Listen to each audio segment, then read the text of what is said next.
জ্যৈষ্ঠ মাসের জয় মঙ্গলবারের ব্রতকথা। জ্যৈষ্ঠ মাসের শুরু থেকে সংক্রান্তি অবধি যে কটি মঙ্গলবার পরে প্রতিটি জয় মঙ্গলবারের ব্রত হিসাবে পালন করা হয়। কুমারী এবং সধবা মহিলারা এই ব্রত পালন করে থাকে নিজেদের সাংসারিক সুখ ও শ্রীবৃদ্ধির জন্য। এই ব্রতের পেছনে প্রচলিত কাহিনী রয়েছে। এক দেশে এক সদাগর ও এক বেনে বাস করত। সদাগরের 7 ছেলে আর বেনের 7 মেয়ে। একদিন মা মঙ্গলচণ্ডী শিবকে বললেন, এই ধরিত্রীতে আমার পুজো প্রচলন করার জন্য আমি যাব। তিনি সেই মতো এক বুড়ির ব্রাহ্মণীর বেশ ধরে এই ধরিত্রীতে এলেন। তিনি বেনের বাড়িতে গেলেন। সেখানে গিয়ে ওমা দুটো ভিক্ষা দাও বলে হাঁক দিলেন। বেনে বউ তাড়াতাড়ি ভিক্ষার থালে সাজিয়ে ভিক্ষা দিতে এলে তিনি জিজ্ঞাসা করলেন, এগো বাচ্চা, তোমার কটি ছেলে পুলে? তখন বেনে বউ বলল, আমার 7 মেয়ে মা, কোনো ছেলে নেই। তখন ব্রাহ্মণী বলল, ছেলে 8 কুড়োর হাতে আমি ভিক্ষা নিই না। এই বলে তিনি যাওয়ার জন্য সদর দরজার দিকে এগিয়ে গেলেন। তখন বেনে বউ তার পা ধরে কেঁদে বলল, বামুন বুড়ি, আমার ভাগ্যের দোষ, আমি যা ছেলে হয়নি।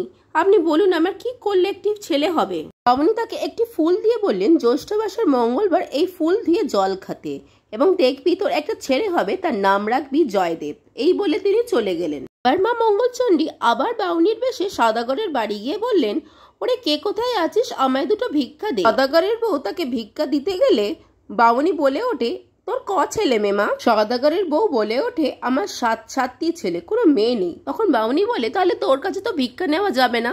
তখন সদাগরের বউ বলে, আমার পোড়া কপাল, কি করব বলো? তখন বামুনি আবার তাকে একটি জবা ফুল দিয়ে বলে, জ্যৈষ্ঠ মাসের মঙ্গলবার দিন এই ফুল দিয়ে জল খাবি, দেখবি তোর একটি সুন্দর ফুটফুটে মেয়ে হবে, নাম রাখবি জয়াবতী। এই বলে বামুনি চলে গেলেন। কালক্রমে 2 বই পোয়াতি হলো। বেনে বাড়িতে ছেলে হলো, নাম রাখলো জয়দেব। সদাগরের মেয়ের নাম রাখলো জয়াবতী। কালক্রমে জয়দেব ও জয়াবতী বড় হয়ে উঠল। একদিন জয়াবতী মা মঙ্গলচণ্ডীর পুজো করছিল। সেই সময় জয়দেবের পায়রা গিয়ে সেখানে বসলো জয়াবতীর কোলে। সেখানে গিয়ে পায়রা চায় এবং তাকে বলে, তুমি এখানে কি করছো? জয়াবতী বলে, আমি এখানে মা মঙ্গলচণ্ডীর পুজো করছি আর এই পায়রা আমার কোলে এসে বসেছে, পায়রা এখন আমার। তখন জয়দেব বলে, এই পুজো আমি ভণ্ড করে দেবো না দিলে। তখন জয়াবতী ভয় পেয়ে বলে, মা মঙ্গলচণ্ডীর পুজো, ব্রত করলে জলে ডোবে না, আগুনে পড়ে না, খাড়ায় কাটে না, কিছু হারালে পেয়ে যায়, মরে গেলে বেঁচে ওঠে, দেশের রাজা মরলে রাজা হয়। জয়দেব বাড়ি ফিরে গিয়ে তার মাকে বলে, আমি সদাগরের মেয়ে জয়াবতীকে বিয়ে করব। বাড়ির রাজিতে জয়দেব ও জয়াবতীর বিয়ে হয়ে গেল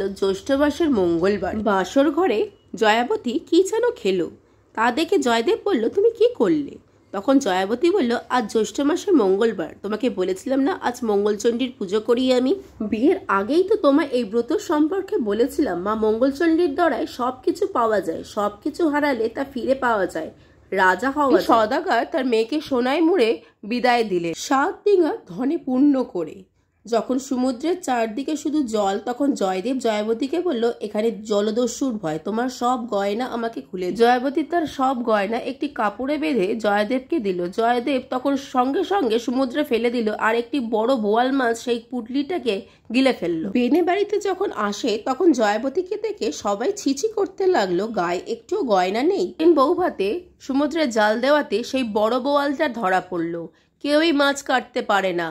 জয়দেব বলল, জয়া কাটবে। জয়াবতী মা মঙ্গলচণ্ডীকে স্মরণ করে মাছটির গলায় বটি ধরতেই মাছটি খান খান হয়ে গেল। মাছের পেট থেকে বেরিয়ে এলো তার সোনার পুটলিটি। তা তো দেখে সবাই অবাক হয়ে গেল। জয়াবতী সেই মাছটিকে মা মঙ্গলচণ্ডী স্মরণ করে রেঁধে ফেললো। সবাই খেয়ে তৃপ্তি পেল, জয় জয় করতে লাগলো জয়াবতীর। দেব এবং জয়াবতীর একটি ছেলে হলো, নাম রাখলো জয়ন্ত। একদিন ছেলেকে শুয়ে জয়াবতী কাজে গেছেন। সেই সুযোগে জয়দেব ছেলেকে কুমোরের পোয়ানে ফেলে এলেন। মা মঙ্গলচণ্ডীর দয়ায় সেদিনকার পোয়ানে আগুন জ্বালানো হলো না।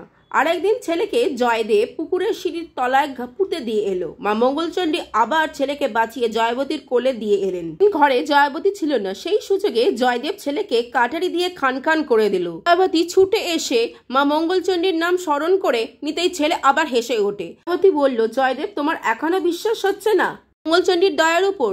তখন জয়দেব লজ্জায় মঙ্গলচণ্ডীকে স্মরণ করতে লাগলো। জয়দেব এবং জয়াবতী সুখে ঘর কন্যা করতে লাগলো এবং চারদিকে মা মঙ্গলচণ্ডীর পূজা প্রচার করতে লাগলো। ধীরে ধীরে এইভাবে জয় মঙ্গলবারের ব্রত সারা বিশ্বে প্রচার হতে লাগলো। মঙ্গলচণ্ডীর জয়।